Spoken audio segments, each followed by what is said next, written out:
The Greater Centerville Historians organized in the year 2000. The purpose of the organization is to preserve the history of the Township of Centerville, Cleveland and surrounding area. Gerald O'Neill, Charlie Bauer, Richard Wiegand, and myself, Kathleen Sixel, were the founding members. In 1831, the territory south of Green Bay was sold to the U.S. government by the Native Americans who had title to the land.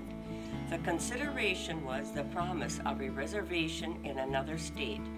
The Township of Centerville was established in 1850. The township had a village called Centerville. The reason for the hamlet's original name of Centerville was, in the days of the Indians, there was a trail along Lake Michigan between Manitowoc and Sheboygan. This heavenly spot was exactly at the halfway mark, so the early white man gave it the name Centerville. In 1849, the village of Centerville was surveyed and laid out in lots and blocks. The village of Centerville was renamed Hika when the Postmaster General informed the village leaders that another Centerville was located in the state. When it became time for Centerville to be renamed, a judge in Manitowoc by the name of Albert Schmidt would take kids hiking. The judge said, "You can't call a town hiking, so why not make it Hika?" Thus, the village of Centerville became Hika. In the early years, Centerville had the vision of becoming a lake port. To encourage ships to dock there, 2 piers were built into Lake Michigan. Many German immigrants arrived by schooners, and the village began to grow. The village had a brick factory, stores, schools, a Lutheran and a Catholic church, mills, saloons, blacksmith shop, and a fire department, and a brewery. When the brewery was built, the settlement began to flourish. But when fire destroyed the brewery, the largest industry, there was no longer a need for the harbor facilities. So ended this chapter of the development of Hika. 2 miles west of Hika, another settlement known as St. Wendel began to grow. It had a Catholic church, a general store with a connected dance hall, and a post office was also located in the complex, a funeral parlor, and at one time a motel. With the clearing of the forest, tilling of the land began. This prompted the exporting of lumber and grains. The farmers of Centerville looked forward to the building of a railway since they had a serious problem transporting their products. In 1873, the Milwaukee, Lakeshore, and Western Railroad was built between the settlements of Hika and St. Wendel and was named Centerville Station. In 1880, Centerville Station was renamed Cleveland after President Grover Cleveland. Cleveland, at that point in time, owes its growth to the fact that the Township of Centerville was a rich farming community, and farmers from miles around would bring products to be shipped by rail or ship. The village of Cleveland had several grocery stores, a furniture store, a funeral parlor, several saloons, Lutheran church, hardware stores, several gas stations, newspaper, photographer studio, several car dealerships, cheese factory, several feed mills, livestock yard, and lumber yards. The biggest business was the Cleveland Co-op, which offered many types of services. With the failing of grain crops, the farmers began dairy farming. With the abundance of milk, another industry began, cheese and butter making. Local cheese factories dotted the countryside. One-room schools were usually built near the cheese factories, so children would have a ride to school when farmers brought their milk. In 1958, Hika, St. Wendel, and Cleveland incorporated into the village of Cleveland. In 1968, the Cleveland Elementary School was built. The Township of Centerville has seen many farming changes, but dairy farming is still the primary vocation. Today, Cleveland is known as the seat of Lakeshore Technical College, which offers an educational alternative to 4-year colleges. An ancient proverb states, When an old person dies, a library burns to the ground. These words were the inspiration for organizing the Greater Centerville Historians. We hope to preserve as many memories as possible.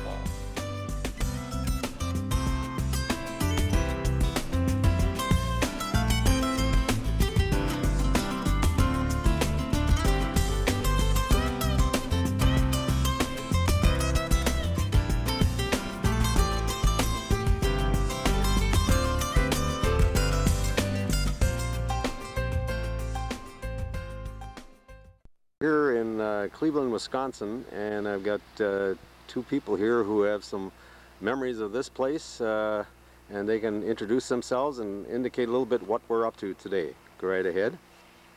Good afternoon, and my name is Kathy Sixel. It's October 18th, 2002, and our tie to this building is that Don was an employee here for 39.5 years. Don is my husband, Don Sixel.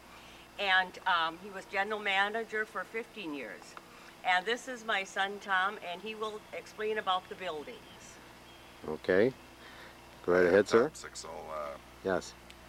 I guess I came down here with my dad a lot, so I have little knowledge of it from when we were little boys. Okay, and by little boys, could you indicate how old you might have been at that time? I would say from the time we were 5 years old till, okay.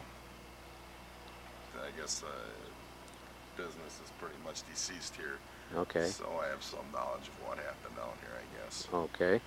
Now, what this purpose of this whole area was to do what?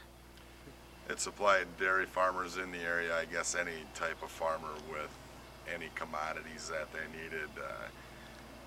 Probably in the 60s and 70s, they had the John Deere department, they had tires they sold fuel, lawnmowers, anything hardware wise, feed, fertilizer, and just about anything you needed you could get here at the Cleveland Co-op at one time. Okay, and the reason we're here today, there's something about to happen, I understand, and would you want to indicate that to us? Well, I guess my understanding is that the farming community has changed a lot. Farmers don't use the services of these co-ops like they used to. They get a lot of the commodities in big bulk loads directly to the farm, and the use for this type of co-op is deceased. A lot of these smaller co-ops have been closing up, and this is one that Land O'Lakes decided doesn't do enough business, I guess, anymore. This one's going to be tore down and sold off. Okay. Now, what was the name of this place when it was in its heyday? Cleveland Co-op, but Midland used to run it when my dad started managing it. Okay. Midland, and it sounds like Midland had made some bad oil deals down in Texas and had to sell out to Land O'Lakes at one time. Okay. Land O'Lakes ended up owning the buildings and everything down here towards the end of business here. Okay. And I think now I'd like to have you explain the buildings that you can see, and we'll try to encompass every one of them. The immediate one here in the background, the tall one, we'll start with that one if you would please. Well, that was the hardware store. When we were younger, my father's office and everything was in the hardware store, which was down below. There was gas pumps out front. Okay. Then as you walked back into the building, the feed mill was there. They had commodities of every type in there. Okay. Milk replacer to oats, corn. I remember coming here with my grandpa and grinding up alfalfa bales in the feed cutter. Okay, yes, okay. And in. What was your grandpa's name? Art Sixel. Art Sixel, okay, very good. And okay, the building, the tall building was the actual mill itself, is that correct? And storage area perhaps too? Okay, the things that are behind that building, what are they about? Grain bins. Okay. They stored oats and corn in there. Okay. The one directly behind there was used as a fertilizer building. Okay. The one to the left of it was soil management headquarters, fertilizer, weed killer, all of that type of stuff. All right. The one directly ahead here was LP. That was actually, that's a pretty new building. That was probably built in the last 20 years. Now this building you're referring to, is that the one? The one directly in the middle here. Right in here, that it's a steel building there, right? I believe they stored a lot of trucks in there and stuff like and that. LP gas. And LP gas, okay. That came out of there too. All right. And this building that's to your left there? That would have been the John Deere building. That's the John Deere building, and they sold what type of equipment? Everything? Yep, everything. Tractors? There was always tractors lined up out front here.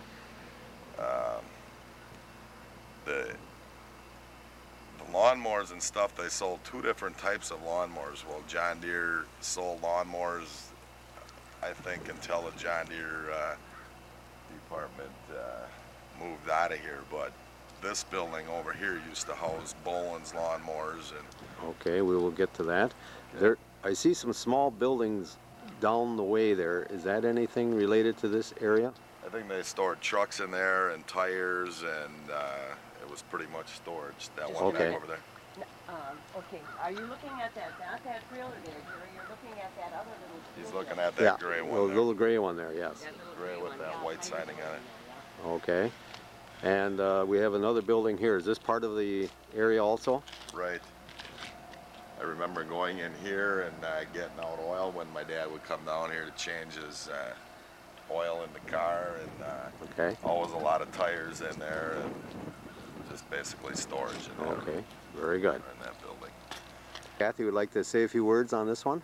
I'm Kathy Sixel, and the brick building was originally the Matthias. Matthias had this was a storage shed for them, and Matthias was a dairy operation in Cleveland. Okay. And I think it was the Lutzy. The Lutzys were cheesemakers also, and they had storage in here too. Okay. And Audrey Ertl always also speaks about when they had too much cheese and butter and they couldn't store it, they would bring it down to this brick building and they would store it down here. Okay. Now, did this have refrigeration at all, or how was that handled? Not that I remember in my time. Okay. I suppose it was something that was used to cure the cheese. Okay, that type of thing. Okay. Yeah, and the butter, I wouldn't know. They must have, I don't know how they did that. We'll probably get Willard over here someday, and Willard can tell us, Matthias, okay? Very good. Now, the facility here was located next to a railroad track, is that correct? And what was that track about as far as the train name? Boy, I don't even know what the name of the railroad track is. Chicago Northwestern. I think you're right, Kathy. Yeah. I think you're right. Yeah. Yes, I think you're right. Chicago Northwestern. And they had a spur to bring cars into the area for loading and unloading, is that correct also? Right. I can remember when they would have, when fertilizer came in the spring, and they would unload like all night long to keep up, you know, okay. And that they'd have the supply of fertilizer for the farmers. All right, okay. Now this last function of this building, as it got older, was used for anything special at this time? Yeah, they had their Boland's lawn equipment in there. Okay. Changed tires in there. I remember Mike Wagner worked in that building a lot and did a lot of that stuff. Okay. Now you mentioned a few names of people that did work here. On the average, what did they have for employee quantity or numbers, if you will? I think usually about 30 employees. 30 employees. Something like that. Okay. Yeah. And as far as delivery of feed and fertilizer, they did that also with trucks? Yep, they did it with the bulk trucks, took the fertilizer and the feed out. Okay. Yeah. So this was really a humming area when it was active. Yeah.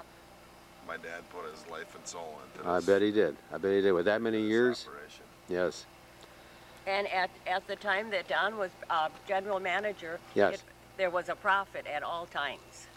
Yeah. Isn't that something? Yeah. Look at that. It's a profitable organization then. But you know, like Tom mentioned, you get the wrong people buying it out, and they tend to squander a few things. Right, and with the farming changing, where right.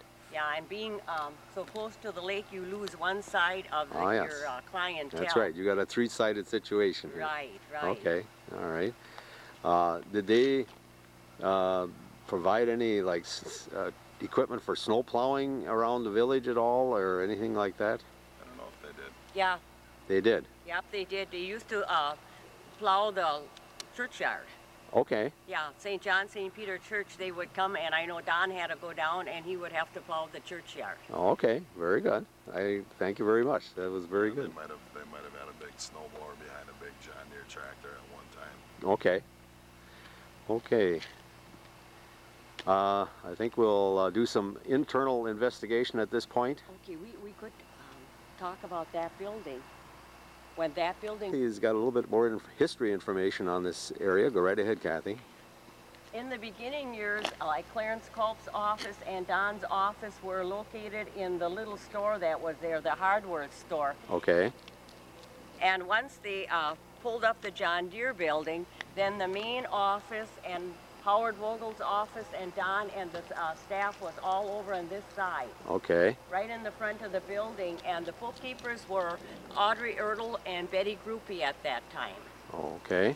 And Howard Vogel was the manager of the John Deere part of it. Okay.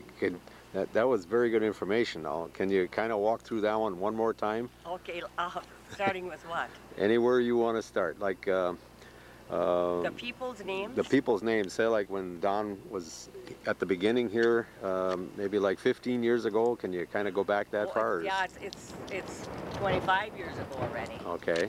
Yeah. Now, it's be interesting to know, Don started out doing what when he first began here? Okay.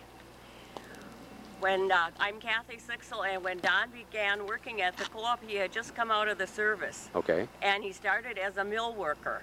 All and right. he would tie bags because he would dream of it nights, and he would talk. He was tying bags. And then Don got ill. He got an infection, a fluid developed around his heart. Okay. And he was out of work for about 2 months.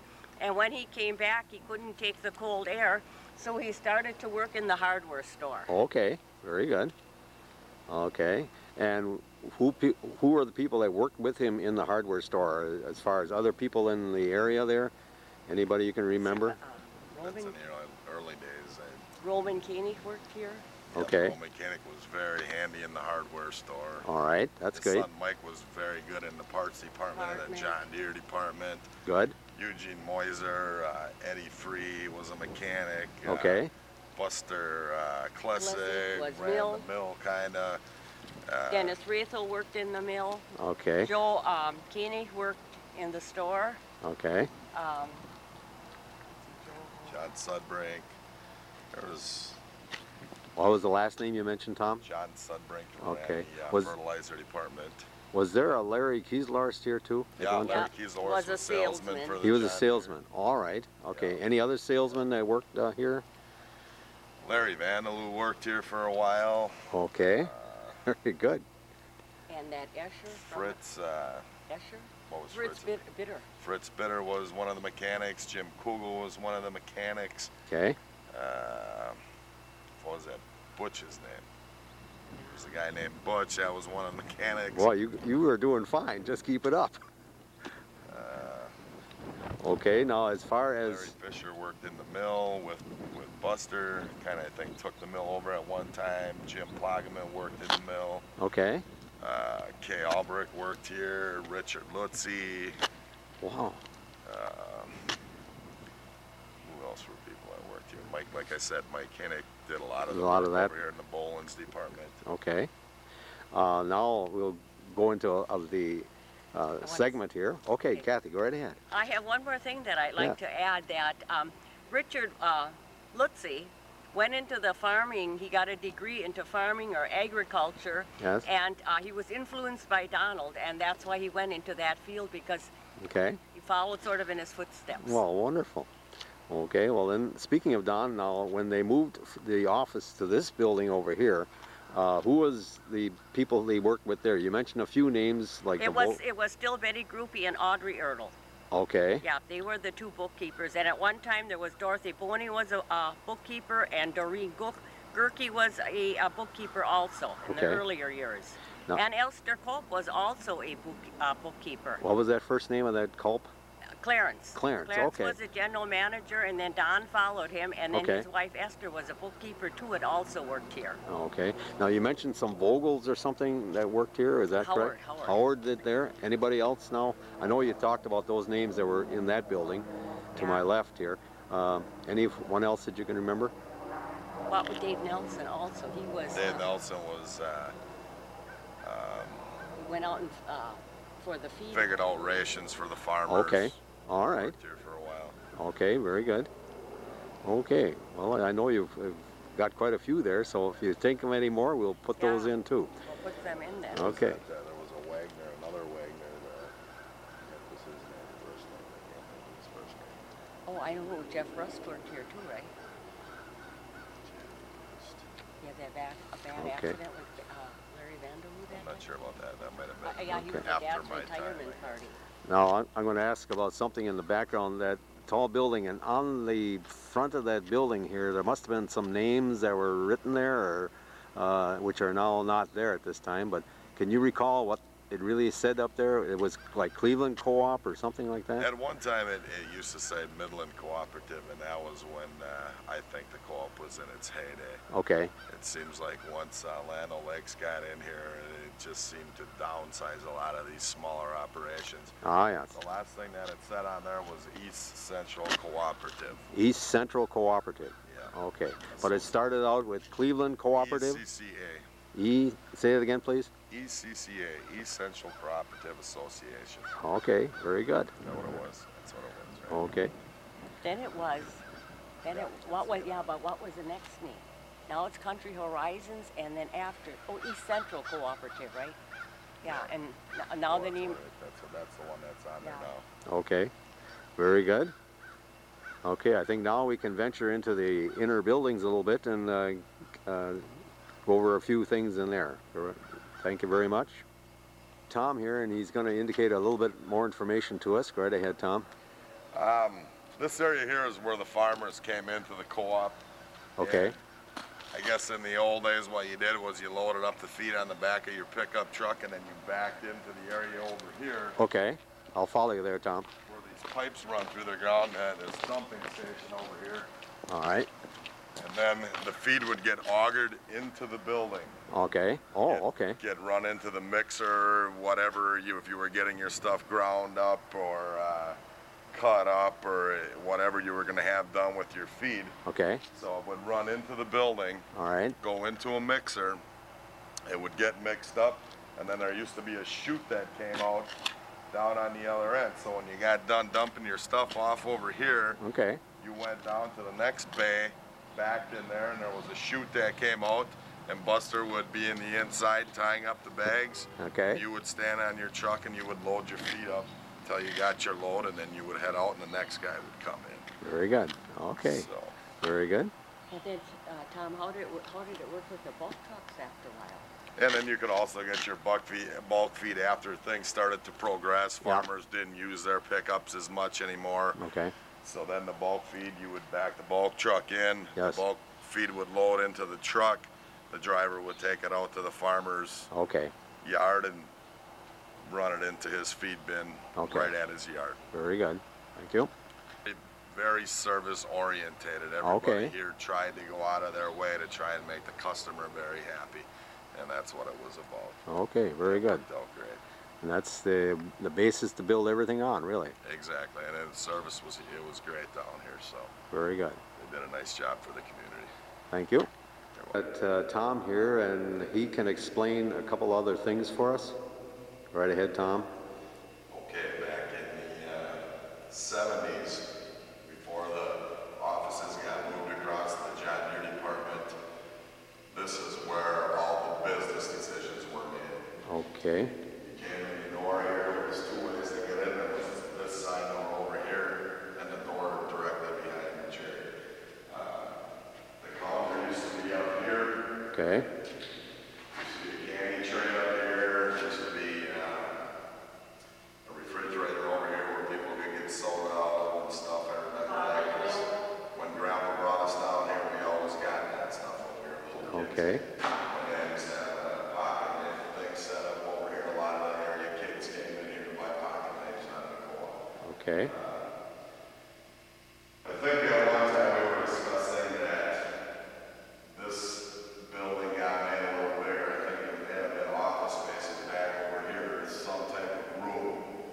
But this whole area was all hardware stuff. You could get bolts, nails, there's for cattle's feed, forks, Okay. shovels, scrapers, I guess anything you needed hardware-wise you could get in this building. Okay. And I'll tell you what, Roman came when he was working here, knew where everything was. He could walk in here and Roman knew. It was nice when we worked here. He had the inventory in his head, I understand. Yes, he did. Okay. And they also did have some household items like cake pans and some dishes. Oh, yeah? Okay. Cake pans and brooms and dustpans and all things like In that. fact, at one time they even sold washers and dryers. Really? Stoves and stuff on here. Yeah. Okay. Yeah. Okay. And many of our appliances, or all of our appliances, came from the co-op. What, was there a brand name that they worked? Frigidaire. Frigidaire. Yeah. Okay. And another thing that they sold at Christmas time, they got huge pecans, and they also got huge dates. I think the pecans were from California and the date from Arizona, and I think a Silky had a farm out there. Okay. But I'll check on that for sure. And they also sold wonderful peanuts, salted in the shell in bulk. Almost like a good old general store, huh? Yeah, Okay. it was. Okay.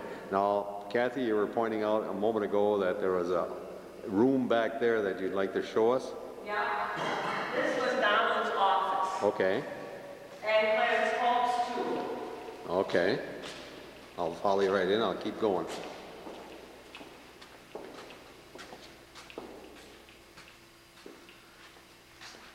Okay. This was the office of Don Sixel when he was general manager, and it also was an office for Clarence Cope at one time. All right. And the other room behind you, Yes. that was for the bookkeepers. This is where they did their business. Okay. And then in later years, they also had shoes here. And the shoes were located in here. Do you You're remember kidding. the brand name? Was not Red Wing. That was a popular farm boot at one time, but Maybe that's what it was. And they were all stacked up here. oh my goodness. They had just They about covered everything. they covered everything. They really did. Yeah. Discussion here, we've added on a few products that they also handled here. Right ahead, Tom. You can see where the nails are along the wall over there is where they used to hang the V-belts. They had a paint section. You could get your paint mixed here. Okay. Towards the end of the business here, they sold a lot of bird seed and that type of thing in Okay. this area. Any brand of bird seed by any chance you remember at all? Probably KT. KT. Okay. Wow. I gotta say they did cover every avenue here for selling a product. Okay. Very And good. another Yes. Go right ahead, Kathy. And another thing that Don always talked about, they would have the bird feed and the dog and the cat feed bags stacked up here, and the farmers would come down and they would sit down on the bags and they would visit. And they used to talk in German, and that's why Don could talk German then, because No, the older he heard. gentlemen would come in. Wonderful, wonderful. Now, in my own day, I do remember that they used to sell, maybe that was wrong, they sell flour, I think it was. And they had this calico or this material from the bags. You could make your own aprons or dresses. Did they ever do that here? I don't know. I think it might. I think so. I think you could probably buy flour here at one time. Okay. I think pretty much at some point in time, any popular commodity was sold Okay. here at the Cleveland Co-op. Okay, very good. Okay, I think now we can venture to another area that we'd like to talk about. I think we will venture up into the mill right now. Into the mill. That goes right up the walkway here, is that Yeah, correct? up into the walkway, and that way when they came down, they could build the slips out right here.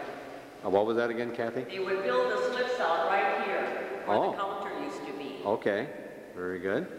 Thank you. Got a thing here that's part of the building. Go right ahead. It's still hanging here. This is where the employees would come in the morning and punch in their time cards and slide their cards back in for the week.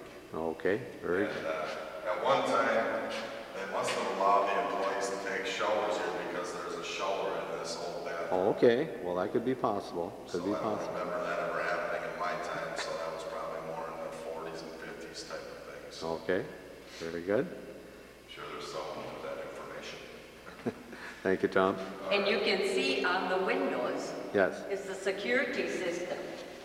Oh, okay. And when the security system would go off, it would be a very loud sound all over in the village. And they would call to the house, and we would have to come down there. Yes, and check it all. And, and shut it off to see if there actually was someone in the building. And it was really eerie. That had to be that. I wouldn't want that job. Thank you, Kathy. Hey, we're looking in the office here, and Kathy has just brought it to my attention that this was the old safe that they had. It was a double door deal. Now we'll just take a little peek inside. Okay. Little door there, and the key on that one, and a combination, I presume, on this one. Okay, very good, Kathy. Thank you. And this was located in the girls'. Was that always there? I don't know if it was always here, Jerry. I Okay. don't remember. Funny, it wouldn't have been on the other side after a while, unless Yeah. they got a new one, right? Okay. Yeah. Okay, very good. He has noticed something here, and she can read something off for us. This is the Distinguished Dealer Awards presented to the Cleveland Co-op by Kenny Bird, presented for Quality Liquid Feeds Incorporated. In 1987, they had 163 tons. 1988, 693 tons. 1989, 607 tons. 1990, 609 tons. 1992, 632 tons. 1993, 620 tons. 1994, 558 tons. 1995, 343 tons. 1996, 387 tons. 1997, 331 tons, and 1998, 368 tons. So there was something showing there. Things were changing a little bit, but that's a lot of tonnage.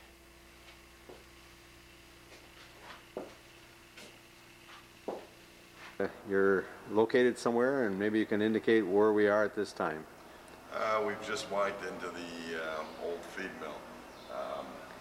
This small room here is where commodities that you tried to keep a little bit drier that I guess couldn't handle the hazards of the big building here were kept in this room. Milk replacer, I remember being in here. Okay. Things that you did not want to get wet. All right. This whole area here is where a lot of the commodities, bagged commodities, were stored. Okay. This used to be filled with all types of feed. All right. You could get your salt here for your water softeners, you know, just basically everything. Mineral blocks used to be stacked over here. Salt blocks, mineral blocks, yeah. Salt blocks, mineral blocks, just any type of bagged protein that you wanted to buy for your cattle. All right. Did they sell molasses by any chance too? Molasses, there was a molasses pit that you could either you could get your molasses dry or liquid. Okay, all right. And towards the end, that came out with animal fat that they added in the feed, and the co-op offered that service where you could have it mixed right into your loads of feed. Okay. Where's the molasses pit? I think it was down below. The molasses pit was down below. All right. And behind you right now, Tom, we have what there? That was a series of trying to get all of your feed into the bin to get it mixed. Okay, so this was sort of a combining situation from different areas of the...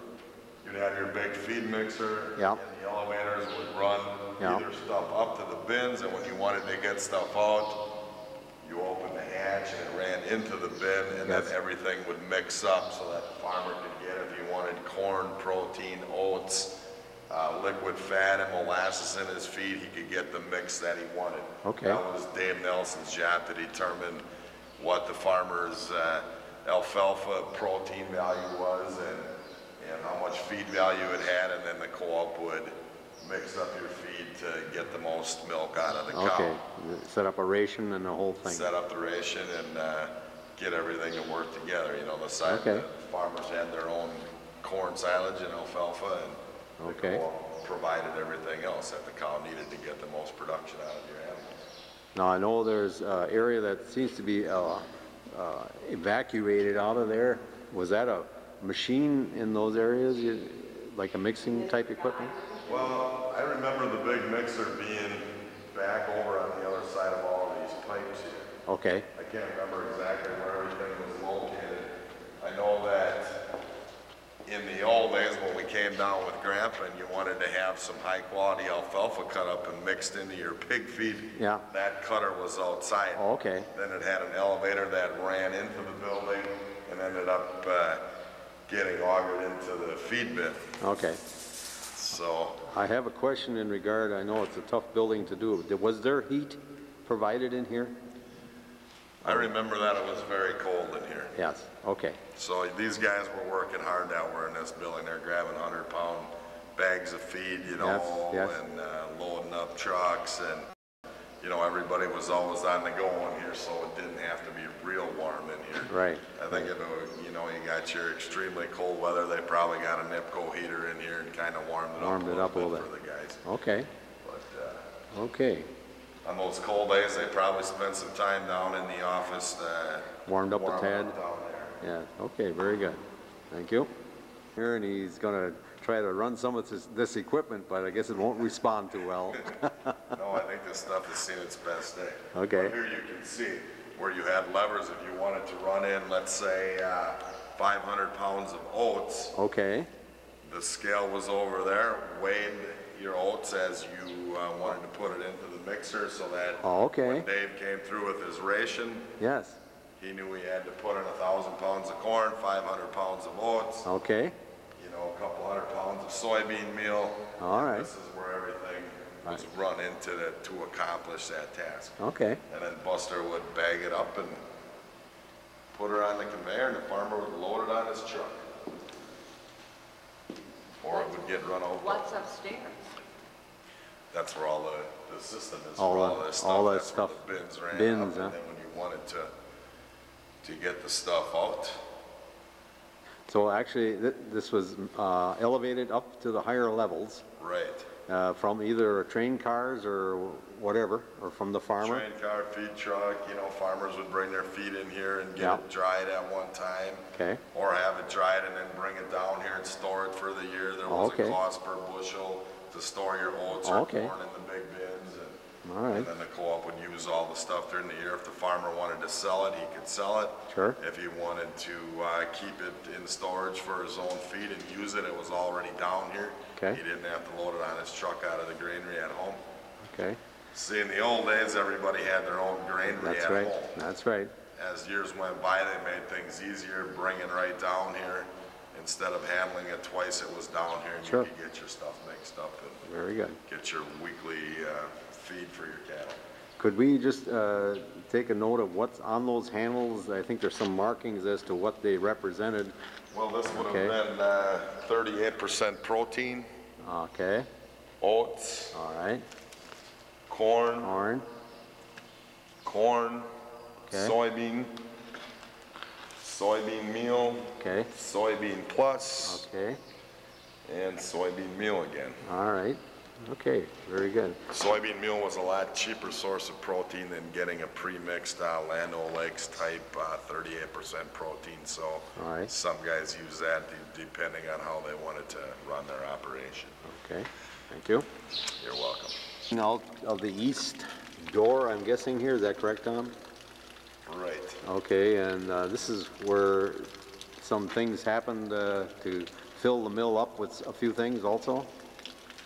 I would assume that a lot of soybean meal and things that weren't grown around here were elevated into the co-op here to sell to the farmers. Okay. This was used for soybean meal, and I know for fertilizer, and I don't know that they bought a lot of corn and brought it in here. I'm not sure. Okay. It came in on the train. Right. The train would come right in here. Okay. They would elevate it in to the legs that would take it up to the feed bins that would run it back into the feed once the farmer wanted to have his feed mixed up. All right. Just a question. I know to move these train cars, did they have some, since the cars are parked on the track in different positions, and to move them into position, Did they have any kind of vehicle to do that, or tractor of some kind, or anything special? Not that I remember. Okay. Not that I remember. I assume there would have been something. All right. Very good. I remember tractors being over here, but okay. I can't answer that question for sure. Okay. What was the question, Gary? If there was a vehicle that moved these train cars into position, you know, they parked them here and then loaded up, I'm sure, and to move this would take a little bit of a vehicle. So they couldn't have pushed it. Yeah, they would have had something, I imagine. I remember my dad talking about having a rat problem in here at times. Okay. Oh, I'm sure. Rats. Oh, I'm sure. Okay, very good. Thank you. The building we were just in, which was the mill itself, and we're talking about some fuels and so forth. Go right ahead, Tom. I guess as we were talking here now, we remembered that at one time there was silo fuel tanks over where that building is standing there. Okay. The co-op also offered the service of delivering gas and diesel fuel and home heating fuel out into the community. Okay. I remember my dad getting calls every once in a while, which never made him very happy that somebody needed fuel at 12 o'clock at night because they weren't watching the gauges too close. Yeah. And LP gas. LP gas. LP, okay. Really, this co-op could supply the entire community with anything it needed in that type of stuff. I am impressed. I didn't realize they were that spread out and that diversified. It was a very diversified operation, and well, it's a shame that I guess the economic climate changes and places like this are no longer going to exist. All right. Along a little bit of the way here, and we've come to a different area of the co-op property, and go right ahead, Tom. These three bins back here are commodity bins, and I can't remember if they had their own dryer down here, but I do know that farmers would bring their feed in. Elroy Klessig had a dryer set up out by him, and they would get their feed dried by him, and then bring it down here and run it into these bins, and this is part of the storage area that would leg it up into the feed mill if the farmer wanted to use it, or if they wanted to sell it on the tracks, they could ship it out. All right. That's what this area did. Okay. Now they must have had maintenance people available because of all the equipment that's would be running. Well, I think pretty much everybody was in charge of maintaining their equipment, and if it got to be too technical, I suppose you hired someone to do it. Yes. It did not seem to me that the John Deere department worked on the co-op's equipment that much. All right. They were kind of two separate entities, I guess. All right. And but they worked well together in the heyday of the co-op. Sure, sure. Okay. So, all right. Over here, this would be where the fertilizer was stored. Okay, that building, that white building there? Right. Or the green roof? All right. With the green roof, and I think the office where the guys would go out and sample the farmer's soil and bring it back in and analyze how much they needed of potash or nitrogen. The co-op had setups where they went and applied the nitrogen with an applicator that would distribute it right into the ground like they do with anhydrous. Sure. I guess any service that you needed, they had it here. They had big bulk fertilizer trucks. I think it got going so heavy at one time that they had guys running out to the fertilizer trucks, dumping off so they could keep going because they did that much acreage at one time. Oh, man. All your chemicals and everything were stored in this building over here. Okay. Which, well, John Sudbrink was pretty much in charge of that operation. And, I think too, I think I have pictures of when they put that building up. That building was different first. I think that was under Dad's management that was put up. Do you remember that? Well, I remember when that big leg went up. Yeah. There was a big leg here. I think right between the two buildings was a big leg, and that's where the bulk trucks would drive in. Okay. And pretty much the same system as they had in the feed department was in the fertilizer department. Oh. The guys in the fertilizer department would mix whatever the farmer needed. All right. They would run onto the truck. They'd deliver it out to the farm. And they also bagged in there because I did work down here one time and I did bag They feed bag. for, You know that one for a fact. Oh yeah. Oh, Okay, yeah. very good. Very good. Thank you. Thank you. Kathy here at the mill area, and she'd like to add a little bit of information. Go right ahead, Kathy. When they started to spread anhydrous, is that the name of it? Anhydrous, yeah. Don did that for the co-op. Oh, really? And if they did so many acres, they would give a great big party. And they did. They got enough acreage that year, and they gave a nice party for us at Denmark or Francis Creek. Oh, really? Yeah. Great. No, you brought up parties. I got a question. It's a little bit diverted from what we're doing, but did they have Christmas parties Yeah, where they had a everybody that worked here? Yep, they had a Christmas party every year. Every year? Every year, yep. Okay. And another person, a person that delivered the fuel oil was Armin Kretsch. Okay. Yeah, he Okay. worked here too. Richard Schwartz. Richard Schwartz. And you yep. had a couple names there that you were jotting down as we were walking there for a while. You got Elmer Brookson worked here, Shorty Zill, Robert Lorfeld, Robert Old. My gosh. Delmer Meyer was a fuel truck driver. Okay. All right. Very good. Chris Logan. Chris Logan, yeah. Chris Logan, who does he does broadcast for WCUB. Is that the guy? Yeah. Is that the same Same guy? guy. And Okay. Ed Logan after he retired. Oh, worked really? here. Yeah. Oh, gosh. Lot A lot of of names. people A lot worked of here. names. A lot of names. Gave work to a lot of the people in Cleveland and the Okay. surrounding area. Okay. What bank did they use for their deposits, if you will? Or Cleveland Bank. they used Cleveland Yeah, Bank. Cleveland State Bank. All right. Yeah. Okay, very good. Thank you. And walking through the facility here, and we came to another area, and Tom or Kathy can take over and indicate what we're standing next to.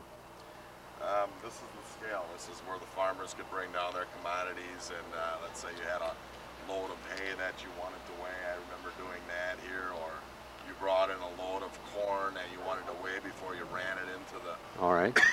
into the feed bin so that you know how much you brought in. Sure. And they would record that, and then you knew as you took it out how much you had left. You can see over there where the anhydrous tanks are now. Okay. That whole area was all used machinery. Oh, really? Okay. They just about had everything in there. And I guess at that time, more of the anhydrous stuff was kept over here because that was all filled with used machinery. All right. So this whole area All right was here. where the fertilizer equipment was kept, Okay. and ran that operation out of this area. Okay. Just a moment getting back to the scale. Apparently this weighed semis, is that correct? It weighed semis, it could weigh anything. Okay, because I see it's very lengthy here. I'll tell you what, this co-op was very state-of-the-art and could handle just about anything that came in here. Wow, great. Okay, very good. Okay, we're standing here by the scales, and I'm just shooting a shot back to the mill itself and some of the storage bins and other buildings.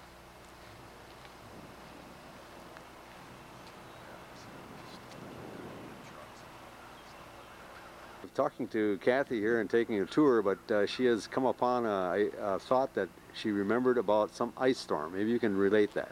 It was either an ice storm or a snowstorm, and it was in the late 70s or the early 80s. And we always had the annual meeting at Stege's. Okay. And the power was out. Okay. And in order to go ahead with the annual meeting, because a lot of food is always prepared for that, we would have roasted chicken and we'd have a regular meal after the meeting, and we'd have a dance. They brought big John Deere tractors in, and that is what generated the electricity for that evening. Oh my gosh. Yeah, and it had to do the roasters, I suppose, Oh, also. man, that took some generating Yeah, power, I'll tell you. and they had the tractors to do it at that time. Wonderful. That's a good one. That's a good one. Thank you, Kathy. So, A windy area here, but there's some information they'd like to relate about a grand opening or something like that. when this building was built, they had a grand opening and there were thousands of people here. And did you serve a meal here or some kind of? We served the food that night too, and I don't remember. It was probably roasted chicken too, made by the by Stege's at that time. All right. Yes. Every year you had an annual John Deere show. Yep. Every year there was an annual John Deere show. Okay. And after a while they held that in this building. But in the beginning years they would have it all at Stege's. Okay. All right. Stege's were very accommodating and they were real nice to work with. Very good. Very good. Thank you. front of another building that Kathy would like to explain of locations here. We can't get inside, but she'll do her best. When this building was built, they took the main office and they moved it over here. Okay. And this is where the customers would come and pay for their bill. Okay. This was Don's office at that time. Okay. And this was Howard Vogel's office at that time. Okay. And then this was the John Deere showroom over here, and they would have all the John Deere products displayed. They sold toys in the hardware store, all sorts of toys at Christmas time, and after a while they'd have all the John Deere toys in here. Oh, really? Yeah, Oh. and they had snowmobile suits and snowmobiles. They sold Bicycles at one time. Yeah, Really? We happen to have 2 of the John Deere bicycles yet. We have the little green tractor that they sold, one Really? of the first ones that they sold. Yeah. Oh, goodness. They covered the entire spectrum, I'd have to say. Yeah, so. Well, I guess we're probably getting near the end of our tour here, and again, maybe Tom and Kathy can relate why we're here. Kathy, would you step over there by your son, please, and just kind of recap a little bit what we are doing and why we're doing it, keeping it on video. Go right ahead, Kathy. Due to the co-op being closed for several years now, and because it's going to be demolished, we thought we would go to work. Well, not all of it is going to be demolished, just the hardware store and the mill. Okay. We thought we would video parts of it and Sure. Whatever we remembered about it yet. Okay, I think that was a wise thing to do. And Tom, any recap on what we've seen thus far and the future here? I guess what you see here is how the world changes, and this was a thriving business in the 60s, 70s, 80s, and as the world changes, so do places like this. Okay, all right. It's a sad thing to behold. I can see the way you folks have indicated here that this was a hustle and bustle type of area, very active, very much prominent in the area here in Cleveland and around the surrounding areas, but times have changed, I guess. That's right. Thank you very much, folks. I appreciate it.